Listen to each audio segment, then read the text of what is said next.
Bendiciones de nuestro Dios. Vamos a ir por favor a Juan capítulo 12. Juan 12, desde el verso 44 hasta el verso 50. Juan capítulo 12, desde el verso 44 hasta el verso 50. El Espíritu Santo dice así: Jesús clamó y dijo: el que cree en mí no cree en mí, sino en el que me envió. Y el que me ve, ve al que me envió. Yo, la luz, he venido al mundo para que todo aquel que cree en mí no permanezca en tinieblas. Al que oye mis palabras y no las guarda, yo no le juzgo, porque no he venido a juzgar al mundo, sino a salvar al mundo. El que me rechaza y no recibe mis palabras, tiene quien le juzgue. La palabra que he hablado, ella le juzgará en el día postrero, porque yo no he hablado por mi propia cuenta. El Padre que me envió, Él me dio mandamiento de lo que he de decir y de lo que he de hablar. Y sé que su mandamiento es vida eterna. Así pues, lo que yo hablo, lo hablo como el Padre me lo ha dicho. Invoquemos nuevamente el nombre de nuestro Redentor. Bendito Dios, Padre nuestro que estás en los cielos, gracias. Gracias porque hemos leído tu palabra, que es vida para nuestra alma. Esperamos encontrar en tu palabra santa el alimento para nuestra vida, el agua que sacia nuestra sed, la guía, el norte, el consuelo, la exhortación, la amonestación, la edificación, la palabra que da vida al que está muerto. Padre, quiero suplicarte de una forma especial que hoy bendigas esta palabra santa, que tu evangelio sea expuesto de una forma clara y que tu Espíritu Santo acompañe esta palabra con el poder que solo Él tiene, con esa especialidad que Él solo tiene para dar vida hoy a los que están aquí muertos en sus delitos y pecados. Padre, que a ti te plazca usar a tu Espíritu como un viento recio para dar vida a los que están muertos, y que te complazcas en usar a tu Espíritu para santificar a los que ya tenemos vidas. Oh Señor, que tu Espíritu Santo hoy glorifique al Hijo, mostrándolo de una forma especial. En Cristo te lo imploramos. Amén. Bien, como ya les conté en el sermón pasado, Juan, a partir del verso 36 en la parte B, está haciendo un resumen del ministerio de Cristo frente al pueblo. A partir del capítulo 13, si pueden ver, Juan se enfocará en unos discursos que Cristo dio únicamente a sus discípulos, en unas presentaciones que él dio a su círculo más íntimo, y después, cuando vemos que Cristo nuevamente es expuesto frente al pueblo, es ya para su crucifixión, su muerte y su resurrección. Es así entonces que entre los versos 44 y 50 Juan está continuando con su epílogo. Y luego de haber realizado un análisis de la respuesta de incredulidad principal que el pueblo dio al Cristo, aquí incluye un resumen de la enseñanza principal de Cristo, tomando y repitiendo algunas declaraciones sobresalientes del maestro, con el fin de presentar ante sus lectores la vida o la muerte.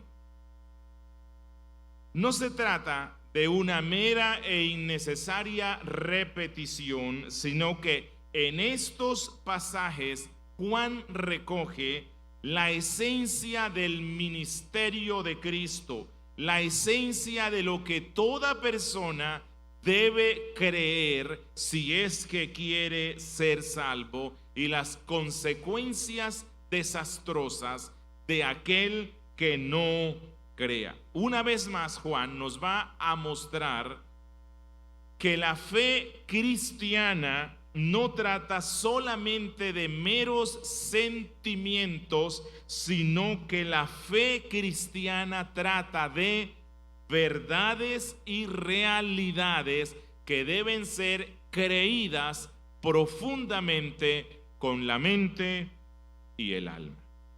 Hoy vamos a ver Jesús vindicado y el Evangelio condensado.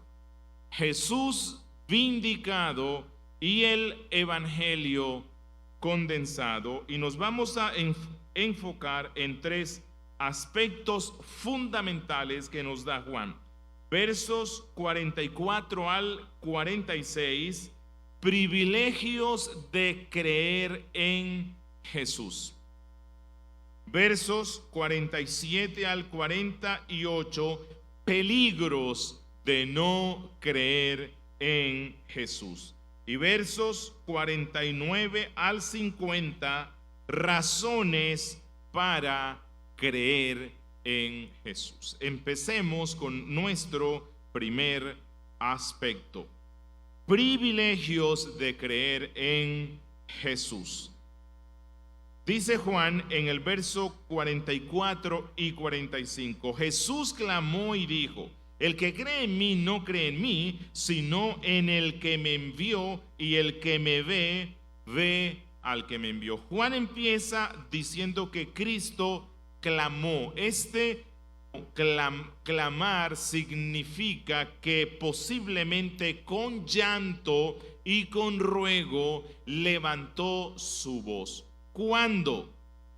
Posiblemente en la semana de pasión, pero más posiblemente Juan lo que está haciendo aquí al condensar o resumir el ministerio de Cristo, lo que él nos quiere hacer ver es que él constantemente, día tras día, clamaba al pueblo incrédulo y le decía: el que cree en mí no cree en mí, sino en el que me envió. Y el que me ve, ve al que me envió. Una de las cosas principales que nos dice Jesús, aquí resumido por Juan, que toda persona debe creer si es que quiere ser salvo, es en la unidad substancial entre Jesús y el Padre. Uno de los elementos fundamentales que toda persona que desea ser salva debe creer es en la unidad entre Jesús y el Padre. Eso es por lo cual Él dice: el que cree en mí no solamente cree en mí, el que cree en mí cree al Padre. El que me ama a mí ama al Padre. El que recibe al Cristo recibe al Padre. El que ve al Cristo recibe al Padre. Y lo mismo funciona a la inversa. El que no cree en mí no cree en el Padre. El que no me ama a mí no ama al Padre. El que no me recibe a mí no recibe al Padre. El que no me quiere ver a mí no quiere y no puede ver al Padre. Una vez más se nos muestra la importancia de la fe. Cuando el ojo de la fe se ejercita en contemplar la gloria divina de Cristo por medio de sus obras escritas en la Biblia, por medio de su doctrina, por medio de su persona, y esta fe se desarrolla cada vez más y más para ver la gloria de Cristo, indefectiblemente termina viendo la gloria del Padre. Jesús, entonces, es distinto a todos los profetas verdaderos que pisaron esta tierra. Todos los profetas reales fueron enviados por Dios el Padre. Fueron amigos de Dios. Estaban en comunión con Dios, pero no eran uno con Dios. No eran uno en esencia con el Padre. Y quiero resaltar esto. En ocasiones hacemos una distinción entre el Padre y el Hijo, como que el Padre está airado contra el mundo y el Hijo es quien viene y lo apacigua y dice: Padre, no tengas tanta rabia contra este mundo. No. Este texto, como muchos, nos muestran que tanto el Padre como el Hijo están comprometidos en la salvación del hombre. El Dios verdadero requiere que su justicia caiga sobre el culpable, y el Dios verdadero está comprometido en satisfacer la justicia que Él mismo tiene por medio del sacrificio del Hijo, con el fin de dar salvación al hombre. No solamente hay unidad en substancia entre el Padre y el Hijo, sino en propósito. Tanto el Padre como el Hijo están comprometidos en la salvación del ser humano. Recuerdan que Juan dice que uno de los propósitos por los cuales él escribió su evangelio es para que la gente que lo lea crea de corazón sincero que Jesús es el Hijo de Dios, Dios de Dios. Y en este resumen del evangelio que él nos está presentando, una vez más nos muestra la divinidad de Cristo. Si ver al Hijo es ver al Padre, y si creer en el Hijo es creer en el Padre, entonces Jesucristo tiene que ser igual al Padre, eterna y esencialmente Dios.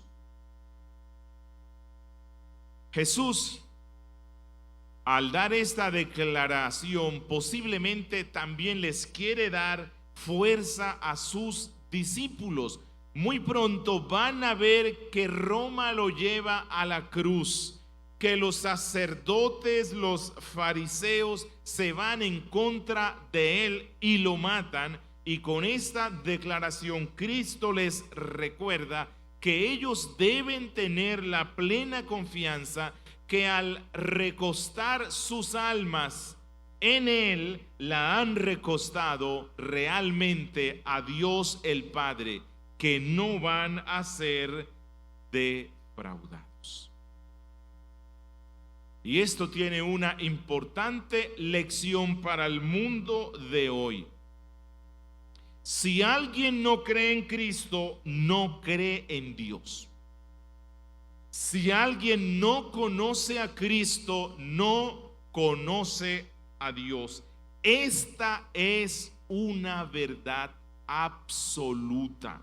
No es relativa a nadie. No hay muchos caminos que conduzcan a Dios, como dice la gente de nuestro tiempo. No es por medio de Mahoma, no es por medio de Buda, no es por medio del judaísmo actual, no es por medio de la meditación trascendental. Si alguien desea ir a Dios, el único camino que existe es este: Jesucristo. Dice en el verso 46: yo, la luz, he venido al mundo para que todo aquel que cree en mí no permanezca en tinieblas. Cristo aquí se compara con el sol. Él dice: yo, la luz, he venido al mundo y lo alumbro todo. Así como el sol, cuando sale temprano y alumbra todo el mundo y sus rayos llegan a todas partes, lo que Cristo está diciendo es que con su primera venida, con su evangelio, Él vino como ese sol que resplandece en medio de todo el mundo y sus rayos lo alcanzan absolutamente todo. Pero esto no significa que todos reciben la luz interna o la luz espiritual que procede de la cruz, porque Él dice: yo la luz he venido al mundo para que todo aquel que cree en mí no permanezca en tinieblas. Cristo nos dice que el mundo es un mundo que está como en tinieblas. Él vino a un mundo oscuro. Él vino a un mundo nublado espiritualmente, donde nadie tenía la capacidad de ver la realidad. Él vino y nos trajo la realidad espiritual por medio de su evangelio. Y aunque el evangelio está siendo predicado en todo el mundo y todos están recibiendo alguna clase de luz externa, Jesús dice que solamente salen de las tinieblas espirituales aquellos que creen y confían en Él. Yo la luz he venido al mundo. Cuando Él dice he venido al mundo, lo que nos da a entender es: yo no soy de este mundo. Los profetas fueron luces, los cristianos son luces, pero nacieron en este mundo. Yo no soy de este mundo, yo vengo de afuera. Y cuando Él dice esto, habla de su preexistencia, que Él, aunque nació de la Virgen, Él no es de este mundo. Él es el Dios eterno, luz de luz, que compartió eternamente la luz con el Padre, y que un día en la historia de la redención Él vino, se introdujo en esta creación para dar luz a los que estaban en oscuridad. Él dice: yo la luz he venido al mundo para que todo aquel que crea en mí no permanezca en tinieblas. Este es el evangelio. Todo aquel que cree en Cristo como el enviado del Padre recibe la luz, y cuando recibe esa luz contempla la hermosura de Cristo y puede ver la fealdad de este mundo, y entonces toma una opción real, definitiva y eterna con Cristo. Algo más. La promesa que da Cristo aquí, el llamado que hace Cristo aquí, es para quienes. Dice: para todo aquel. Y todo aquel incluye a todos los hombres. Todas las personas que nacen en este mundo son llamadas a venir al Cristo. Todas las personas que nacen en este mundo son llamadas para que crean en Él. Y la persona que cree en Él, que cree esto que Él mismo dice que deben creer en Él, que cree que Él es el enviado del Padre, que cree que Él es Dios de Dios, que cree que Él es la vida, que cree que Él es el Mesías y pone su confianza en Él, dice Cristo, saldrá de este mundo de tinieblas. Se convertirá en un miembro del pueblo de la luz. Él mismo portará en él la luz que es Cristo. La Biblia dice de los cristianos que somos luminares en medio de este mundo. Somos el pueblo de la luz. Somos la luz. En Cristo también somos luz. Eso significa que ya no andamos ni actuamos como los que están en tinieblas. Esto significa que esto debe evidenciarse en nuestra vida diaria por lo que hacemos, por lo que pensamos, por lo que decimos.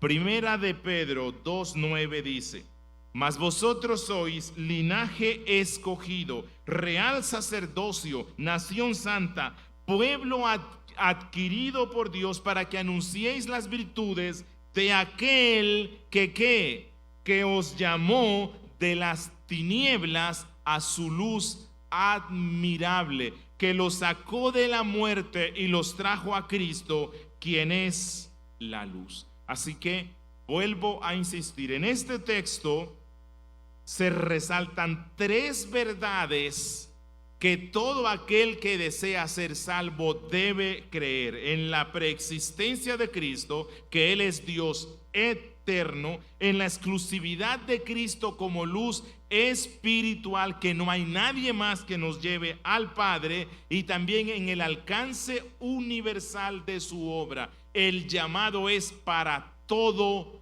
aquel que está en tinieblas. 2. Juan nos muestra los peligros de no creer en Cristo. Dice el verso 47: al que oye mis palabras y no las guarda, yo no le juzgo, porque no he venido a juzgar al mundo, sino a salvar al mundo. Lo que Cristo está diciendo es que el propósito principal, esencial de su primera venida a la tierra fue uno: traer salvación al hombre perdido en su pecado y miseria espiritual. Para eso vino Cristo en la primera vez. Por eso Él trajo un mensaje. Por eso Él trajo una doctrina que sigue proclamándose como luz por todo el mundo. Quien escucha el evangelio de Cristo y lo guarda, es decir, y lo acepta con un corazón creyente y obediente, es salvo. Pero el que no hace esto ya está condenado. Eso es lo que la Biblia nos dice. Jesús no vino a condenar al mundo, sino que Él vino a salvar al mundo. Pero Jesús especifica quiénes son los únicos que se salvan. Los únicos que se salvan son los que creen y obedecen. Si no creen y no hay obediencia a su doctrina, tampoco hay salvación, sino que quedan bajo condenación, esperando el juicio final. Jesús dijo ya en Juan 3:17: porque no envió Dios a su Hijo al mundo para condenar al mundo, sino para que el mundo sea salvo por él. ¿Significa esto entonces que todo el mundo va a ser salvo? No. Cristo especifica quiénes son los que van a ser salvos: únicamente los que creen en Él.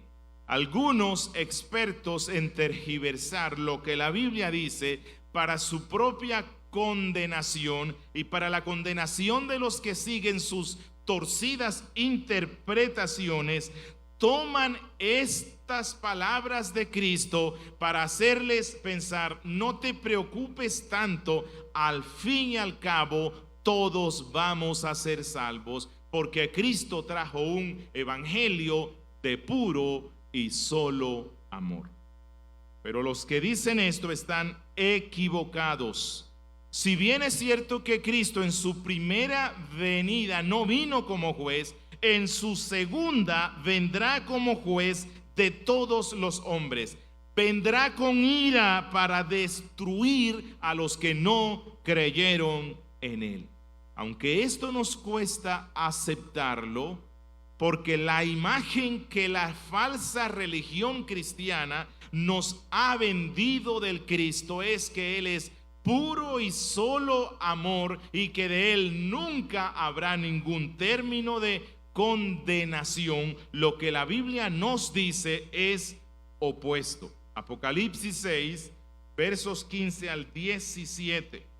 Apocalipsis 6, versos 15 al 17. Juan, viendo lo que ha de ser en la segunda venida de Cristo, dice: Y los reyes de la tierra, y los grandes, los ricos, los capitanes, los poderosos, y todo siervo y todo libre, se escondieron en las cuevas entre las peñas de los montes, y decían a los montes y a las peñas: caed sobre nosotros y escondednos. ¿De quién?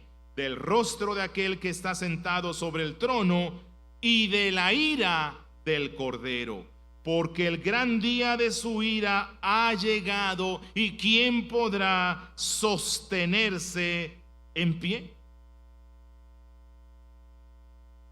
Ahora bien, cuando Jesús dijo: porque no he venido a juzgar al mundo, sino a salvar al mundo, lo que él deseaba era corregir las interpretaciones erróneas de los judíos, los cuales pensaban que cuando viniera el Mesías en su primera vez, el Mesías vendría a juzgar, a condenar y a destruir a los enemigos de Israel. Pero Cristo no solamente no hizo eso, sino que Él murió en la cruz por muchos de ellos. Jesús dio su vida en la cruz precisamente por esos que eran enemigos del pueblo de Dios, los cuales estaban dentro de Israel y fuera de Israel. Pero que esto no te lleve a una vana confianza. Que no llenes tu corazón diciendo: voy a continuar amando al mundo, voy a continuar haciendo lo malo, voy a continuar aplazando el tener mi fe en Cristo o comprometerme con Cristo, y especialmente porque veo que los juicios de Dios no vienen sobre mi vida. Es que Dios me ama tanto así como soy, y entonces al final de mis días me voy a entregar a Cristo. Que por el hecho de que los juicios de Dios no hayan caído sobre ti a causa de tu maldad, no te haga pensar que Dios no lleva cuenta de eso. Un día la ira del Cristo, la ira del Padre se revelará desde el cielo, y su justicia te alcanzará, al menos que acudas a su cruz. Este es un tiempo de misericordia, sí, lo es, pero hay de los que abusan de ella. En su primera venida, Jesús instauró un trono de gracia, un trono del cual fluye el evangelio, dando salvación a los que creen en él. Pero en su segunda venida instaurará un tribunal, y ay de aquellos que no hayan arreglado cuentas con él. Dice el verso 48: el que me rechaza y no recibe mis palabras, tiene quien le juzgue. La palabra que he hablado, ella le juzgará en el día postrero. Quiero que observemos algunas verdades fundamentales que toda persona debe creer y que están condensadas en este versículo. Uno, quiero que observen esto: los hombres serán juzgados delante de Dios por haber violado su ley santa. Esa ley, esos 10 mandamientos que él dio por medio de Moisés, un día Dios los presentará delante de cada uno y los van a juzgar y van a ser condenados. Pero ¿sabes cuál va a ser la condenación más terrible? No solamente el haber violado la santa ley de nuestro Dios, sino la palabra del evangelio. El evangelio se convertirá en el instrumento especial que usará Dios para la condenación de los hombres. Cristo dice: el que me rechaza y no recibe mis palabras, tiene quien le juzgue la palabra que yo he hablado. Hebreos capítulo 2 del verso 1 al 4 es muy claro al respecto. Dice: Por tanto, es necesario que con más diligencia atendamos a las cosas que hemos oído. ¿Cuáles cosas son? Luego él va a explicar el evangelio. No sea que nos deslicemos, porque si la palabra dicha por medio de los ángeles fue firme, y aquí se refiere a la ley de Moisés, y toda transgresión y desobediencia de esa ley de Moisés recibió justa retribución, ¿cómo escaparemos nosotros si descuidamos una salvación tan grande? Aquí no habla de la pérdida de la salvación, sino que salvación se refiere al evangelio, y luego él lo explica, la cual, la palabra esa, habiendo sido anunciada primeramente por el Señor, nos fue confirmada por los que oyeron, testificando Dios juntamente con ellos con señales y prodigios y diversos milagros. Lo que el Espíritu Santo está diciendo aquí es: mira, si por desobedecer la ley de Moisés e irte en contra de ella recibías la muerte, una muerte más terrible te espera si rechazas la palabra del evangelio de Cristo. Eso es lo que Cristo está diciendo aquí: mi evangelio juzgará un día a aquellos que no quisieron creerlo, y la palabra final será condenación y sufrimiento eterno. 2. Quiero que observen que Cristo creía en un día postrero. Cristo creía en un día postrero. Cristo creía que un día se le pondrá fin al estado de cosas presentes. Jesús tenía una clara convicción escatológica. Este mundo no continuará tal como está. Este mundo un día llegará a su fin, y cuando ese fin venga, entonces vendrá el juicio final. Jesús creía en la doctrina del juicio final, de que todos los muertos y los vivos, grandes y pequeños, reyes y plebeyos, todos un día se presentarán delante del trono de Dios y serán juzgados. Y la cosa esencial que va a juzgar Dios es esta: ¿creíste en el evangelio o no creíste? ¿Creíste en el evangelio? Entonces tú serás bienvenido por el Padre a las moradas eternas. ¿No creíste en el evangelio? Entonces la palabra que recibirás del Padre y del Hijo será condenación eterna. Rechazar a Cristo es rechazar su palabra. Y quiero hacer una aclaración para los que usan mal la doctrina de la total incapacidad humana. Y algunos, habiendo oído esta doctrina, piensan que de alguna forma escaparán de la ira de Dios, porque ellos dirán: es que yo estaba muerto. Yo escuché en la doctrina calvinista que me decían que yo nací muerto y por eso no podía creer en Cristo. Pero te quiero decir esto: es cierto que un muerto no puede creer en Cristo, pero también es cierto que un muerto no puede rechazar a Cristo.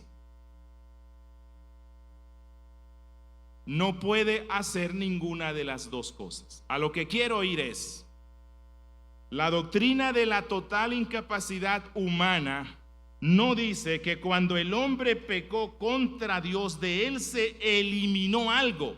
Más bien que el hombre, por su propia decisión pecaminosa, tergiversó, cambió, apostató de Dios, como dice la Biblia, se alejó él mismo de Dios y no quiso creer en él. Cuando Cristo dice a todos los hombres en todo el mundo a que se arrepientan, lo que Él dice es: escucha lo que te estoy diciendo, y a ti que me escuchas, cree. Y si no crees es porque no quieres, y por ese no querer venir a Cristo, un día el Evangelio, que es ahora olor de vida para los que creen, para ti será olor de muerte. El Evangelio cumple el propósito de salvar, pero un día de condenar.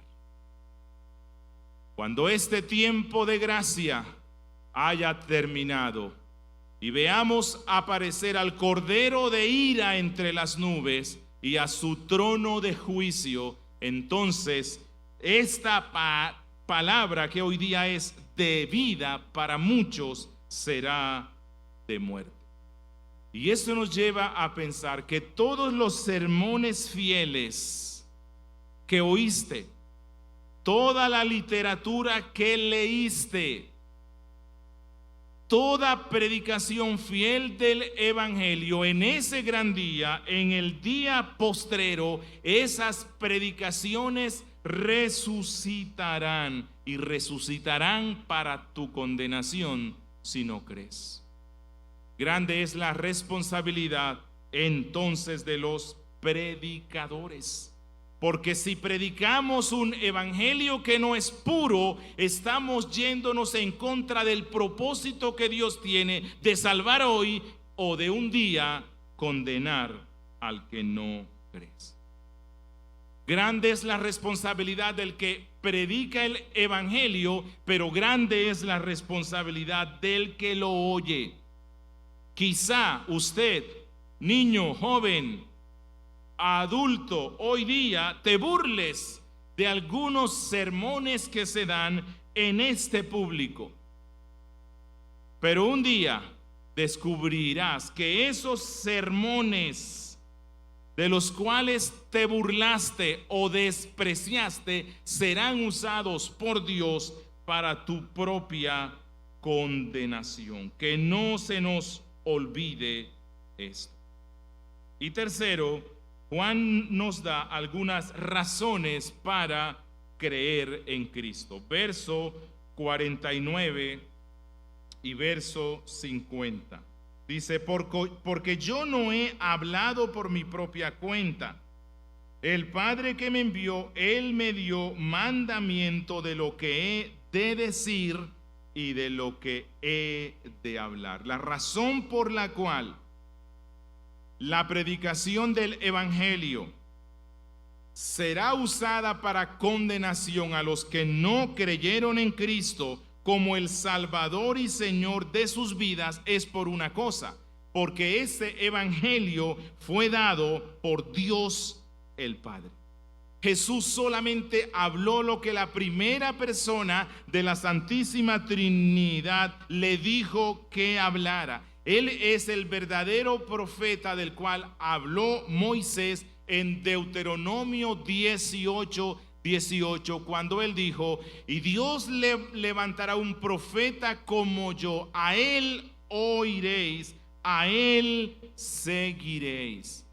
Los judíos debían conocer la gravedad de su pecado al rechazar la doctrina de Cristo y no creer en ella, porque no solamente estaban rechazando la doctrina de un hombre, sino que estaban rechazando la doctrina del Dios encarnado, del Dios de los cielos, al Creador y al Juez de todos los hombres. Cuando Cristo dice: porque yo no hablo por mi propia cuenta, sino que el Padre que me envió, Él fue quien me dio el mandamiento. Aquí no se habla de una relación desigual entre el Padre que envía y el Hijo que es enviado. Ya hemos visto que el Padre y el Hijo son iguales. Esto habla es de la unidad de propósito que existe entre el Padre y el Hijo. El Hijo, el Padre quería enviar al Hijo y el Hijo quería ser enviado. el que envía y el enviado estaban en un solo propósito. ¿Y cuál fue el mandato que le dio Dios el Padre a su Hijo? El mandato que le dio fue que Él, dice en el verso 50, y sé que su mandamiento es vida eterna, así pues lo que yo hablo, lo hablo como el Padre me lo ha dicho. El mandamiento que el Padre le dio al Hijo fue uno, que proclamara, revelara y alcanzara la salvación para su pueblo, y el Hijo, siempre obediente al Padre, cumplió con esa misión. Por eso, todo el que rechaza al Hijo, a su persona o a su doctrina, es reo de condenación, porque el Padre y el Hijo están en un solo propósito. El que rechaza la doctrina de Cristo rechaza todo lo que el Padre dijo por medio de los profetas. El que rechaza el evangelio de Cristo está diciéndole al Padre que Él es mentiroso, y por eso su condenación será muy terrible. Deseo terminar con unas aplicaciones más. Amado hermano, nuestra dependencia, entrega, adoración y contemplación de Cristo debe estar en armonía con lo que Él es. Y siendo que Él es uno con el Padre, Dios de Dios, luz de luz, Señor de señores, verdad y vida, entonces, amado hermano, jamás podremos confiar en Cristo lo suficiente.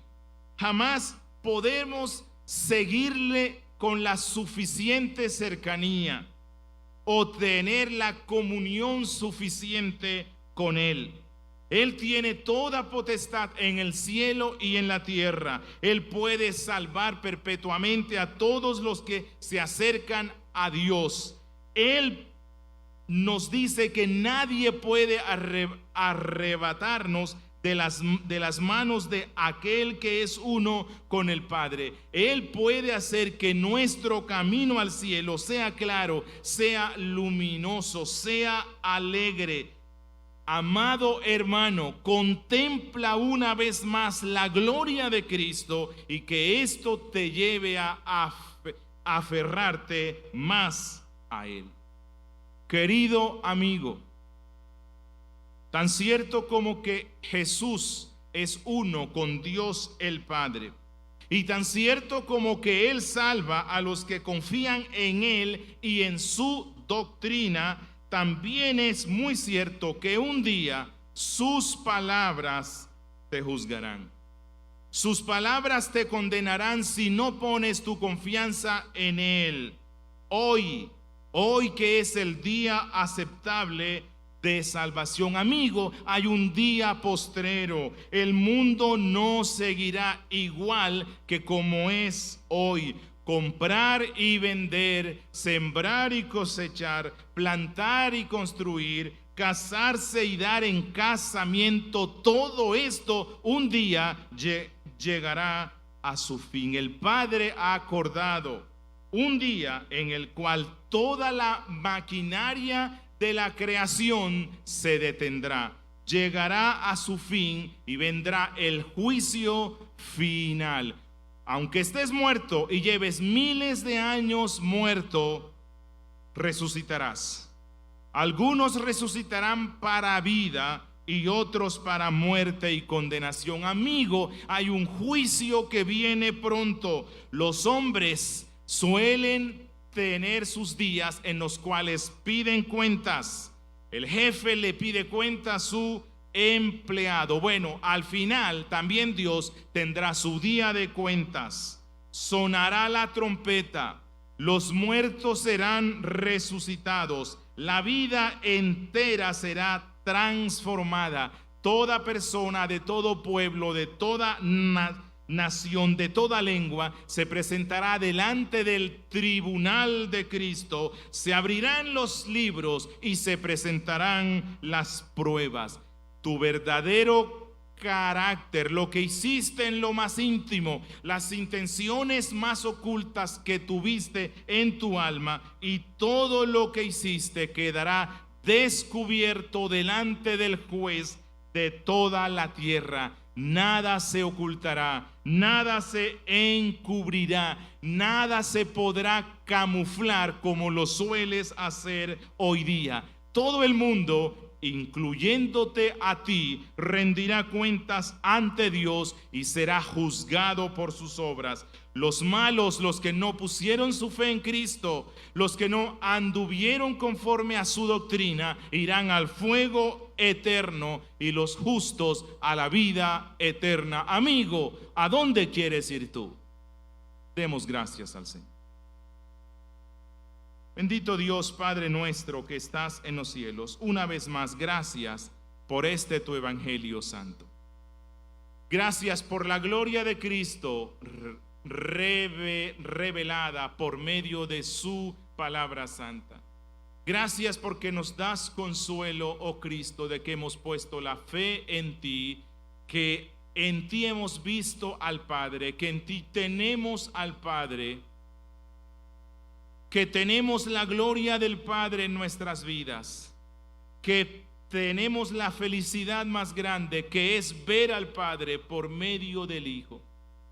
Gracias por esta dicha tan grande. Concédenos, oh buen Dios, que esto nos permita andar en santidad por el resto de nuestros días, esperando la venida de nuestro Cristo, de nuestro Rey, para entrar para siempre al gozo perpetuo. Pero también te ruego por los amigos que nos oyen. Ellos aún no pueden ver la hermosura de Cristo, aún no pueden ver la hermosura del Evangelio. Ten compasión de ellos, dales la luz que necesitan. Yo te lo ruego, oh Dios. Ten misericordia, Padre, en Cristo Jesús.